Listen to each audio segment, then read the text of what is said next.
आज हम जिस हवाई अड्डे की बात कर रहे हैं वो कोई नॉर्मल हवाई अड्डा नहीं है, क्योंकि इस हवाई अड्डे से बनने से पहले ये जगह कब्रिस्तान हुआ करती थी। और अगर आप अभी तक नहीं समझे हो तो मैं बात कर रहा हूँ हैदराबाद के शमशाबाद एयरपोर्ट की, जिसे बहुत सारे लोग राजीव गांधी इंटरनेशनल एयरपोर्ट के भी नाम से जानते हैं। अब गाइस, वैसे जो ये एयरपोर्ट है ये दुनिया का one of the busiest airport में से एक है। अब पैसेंजर्स के लिए तो कोई डर की बात नहीं है, लेकिन उन लोगों को जरूर यहाँ पर डर लगता है जिनकी ड्यूटी रात में होती है यहाँ पर। और जिस चीज से मैक्सिमम लोग डरते हैं वही चीज इस कहानी के अरमान के साथ होती है, यानी उसकी नाइट ड्यूटी लग जाती है। अरमान की नई जॉब लगी थी और ग्राउंड स्टाफ में लगी थी, मतलब वो लोग जो ग्राउंड पर रह के काम करते हैं, एयरपोर्ट को उड़ाने से पहले सिग्नल देना या फिर सामान को इधर से उधर ले जाना। अरमान सोचता है कि नई जॉब है, नए लोग होंगे, नया शहर होगा, मजा आएगा। और शुरुआत में तो सब कुछ ठीक भी था, लेकिन धीरे धीरे अरमान को कुछ ऐसा एक्सपीरियंस होने लगा रात में जिसे देखने के बाद, जिसे महसूस करने के बाद उसकी जिंदगी बदल गई। उस स्टोरी को सुनने के बाद आप भी थर थर कांपोगे। लेकिन उससे पहले, हेलो गाइस, मेरा नाम है अविनाश कुमार और आप देख रहे हो सीखो ऑफिशियल शो हॉरर स्टोरीज। देखो, हैदराबाद का शमशाबाद एयरपोर्ट एक ऐसा एयरपोर्ट है जिसमें रात में भी रोशनी कम नहीं होती, लेकिन पता नहीं क्यों तब भी रात में एक अजीब सा सन्नाटा रहता है। और ये भी वही रात थी जब अरमान की ड्यूटी नाइट में लगी थी। एयरपोर्ट पे रनवे बने होते हैं जिस पर फ्लाइट चलती है और फिर उड़ती है। तो उस रनवे के कॉर्नर पर कोने में अरमान की ड्यूटी लगती है एक दिन। अब क्योंकि ये बिजी एयरपोर्ट है तो एक के बाद एक प्लेन वहां से चलती जाती है। कुछ प्लेन लैंड होगी, कुछ प्लेन उड़ेगी वहां से। लेकिन न जाने क्यों इतनी ज्यादा आवाज आने के बाद भी अरमान को वहां पर धीरे धीरे सुनाई देना बंद करने लगा और उसे कुछ और सुनाई देने लगा। दरअसल एयरपोर्ट का एक बेसमेंट था और उस बेसमेंट से अरमान को एक अजीब सी आवाज आ रही थी। अपना ड्यूटी करने के बाद जब उसका ब्रेक हुआ तो उसने सोचा क्यों ना इस ब्रेक में ही उस बेसमेंट में जाके देखा जाए कि उसमें से आवाज क्या आ रही है। कहीं ऐसा तो नहीं कि कोई बच्चा अच्छा गिर गया है। लेकिन इससे पहले कि वो बेसमेंट के नीचे जाता, वो देखता है कि अंदर से एक उजले कपड़े में औरत चलते हुए जा रही है। उसकी आंखें लाल है और एकदम से वो गायब हो गई। वो बेसमेंट में जाने ही वाला होता है, तभी उसका सीनियर उससे टकरा जाता है। वो बोलता है, अरमान कहाँ जा रहे हो? अरमान बोलता है, सर मैं अभी ब्रेक पे हूँ, मैं वहाँ बेसमेंट में जा रहा था, वो कोई लड़की वहाँ पे है शायद।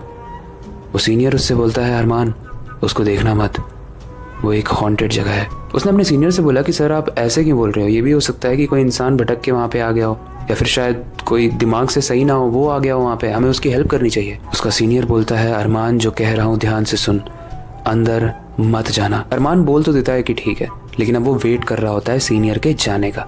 और जैसे ही सीनियर जाता है वो वापस से बेसमेंट की तरफ बढ़ने लगता है। पीछे से आके सीनियर उसको कस के सर पे लगाता है और बोलता है, तुझे मना किया था ना, मैं तुझे वहां से देख रहा था कि तू जाता है कि नहीं। अरमान बोलता है, अरे सर यार इतना क्या है, बताओ, आप ही बताओ क्या हुआ है वहाँ पे। इसके बाद उसके सीनियर ने वहाँ की एक डरावनी और दर्दनाक कहानी सुनाई।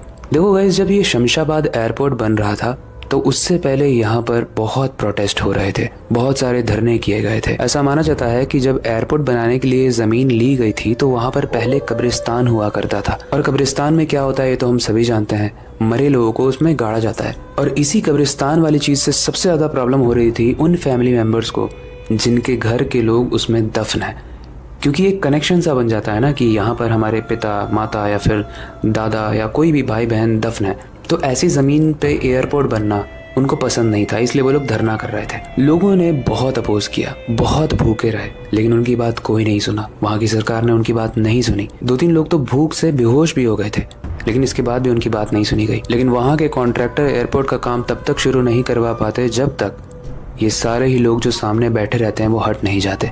एंड यहाँ फिर शुरू होता है एयरपोर्ट बनाने का काला धंधा। दरअसल वो कॉन्ट्रैक्टर्स कुछ क्रिमिनल्स को हायर करते हैं और बोलते हैं कि किसी भी तरीके से मुझे ये जगह खाली चाहिए। और उसके बाद एक के बाद एक लोग गायब होने लगते हैं और बाद में पता चलता है कि उसमें से बहुत सारे लोगों को जिंदा उसी कब्रिस्तान में दफना दिया गया। बाकी के लोग जो धरना कर रहे थे वो इसी डर के मारे वहां से चले गए। और ऐसा माना जाता है कि जिन लोगों को जिंदा दफनाया गया था वो लोग शरीर से तो मर गए, लेकिन इस दुनिया में आज भी घूमते हैं, स्पेशली इस एयरपोर्ट के बनने के बाद। और शायद हमारे कहानी के अरमान को उसी में से कोई लड़की या लड़का दिखा होगा बेसमेंट में। जब ये कहानी अरमान के सीनियर ने अरमान को सुनाई तो थोड़ा तो अरमान डरा।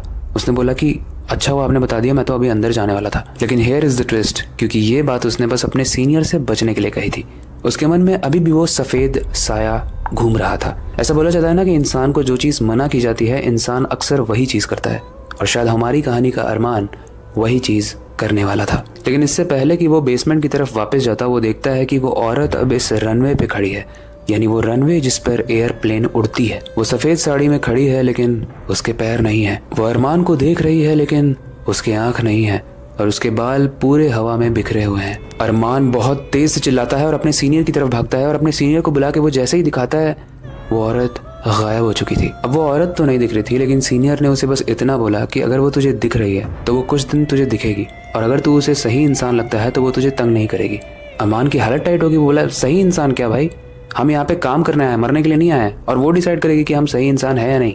उसका सीनियर बोलता है कि तू परेशान मत हो, लेकिन इस चीज से अरमान सेटिस्फाइड नहीं हुआ। अरमान थोड़ा शांत हुआ और उसने अपने दूसरे सीनियर से इस चीज की बात करने की कोशिश की। वो जाकर वहां पर यही कहना चाहता था कि इसी एयरपोर्ट में मेरे को कोई और वाला टर्मिनल दे दो, ये टर्मिनल बड़ा डरावना है भैया। लेकिन गाइस अब आने वाला है कहानी में एक ट्विस्ट, क्योंकि जब वो दूसरे सीनियर के पास गया तो उस सीनियर ने उसे बोल तो दिया कि आज की रात तुम यहीं गुजारो, अगली रात तुम्हें दूसरे टर्मिनल में नौकरी मिल जाएगी। लेकिन किसे पता था कि अरमान के नसीब में वो दूसरी रात है ही नहीं, क्योंकि रात के लगभग 3 बजे जब अरमान की शिफ्ट खत्म होने वाली थी तो सीसीटीवी वाले रूम में एक इमरजेंसी कॉल आता है। सीसीटीवी यानी जो कैमरे वाला रूम होता है एयरपोर्ट में, जहाँ भी कैमरे लगे हैं वो सारे ही स्क्रीन्स उस सीसीटीवी रूम में होते हैं। इसके बाद इस सीसीटीवी रूम में इसी हवाई अड्डे के एक स्टाफ को रनवे पर घूमते हुए देखा गया। उसकी आईडी स्कैन नहीं हो रही थी, लेकिन जब पास से चेक किया गया तो वो अरमान ही था। वो सीधे बस कैमरे में एक टुक देख रहा था, लेकिन उसका चेहरा एकदम एक्सप्रेशन लेस था, मानो वो कोई रोबोट हो। इसके बाद उसने एकदम से रनवे की तरफ चलना शुरू कर दिया। सबसे डरावनी बात यह है कि एक प्लेन लैंड करने का वक्त हो चुका था,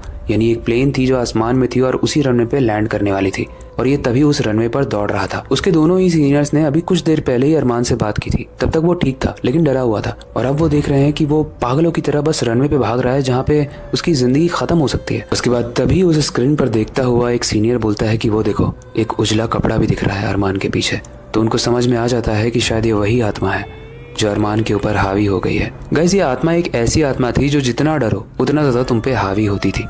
अरमान क्योंकि बहुत ज्यादा डर गया था तो ये उस पे हावी हो गई। अब प्लेन लैंड होने ही वाली थी और किसी तरीके से अरमान को साइड में ले जाया जाता है और उसके बाद उसे हॉस्पिटल में एडमिट किया जाता है। अगर सही टाइम पे अरमान को नहीं हटाया गया होता तो शायद अरमान अब जिंदा नहीं होता। सुबह उठने के बाद जब अरमान से पूछा जाता है कि कल तुमने ये गतिविधि क्यों की, तो अरमान को कुछ याद नहीं था। इसके बाद सीनियर ने अरमान को ही सजेस्ट किया कि मुझे लगता है कि तुम्हें उस आत्मा ने एक्सेप्ट नहीं किया है और तुम्हें यहाँ पर जॉब नहीं करनी चाहिए। अरमान भी इस चीज को मान लेता है, वो वहाँ से जॉब छोड़ देता है। उसके बाद वो दूसरी नौकरी करने लगता है। लेकिन आज भी ये जो इंसिडेंट उसके साथ हुआ था, ये इंसिडेंट उसकी जिंदगी का सबसे डरावना नाइटमेयर बन गया। अरमान को अब इतना डर लगता है कि वो एयरपोर्ट जाने से भी डरता है।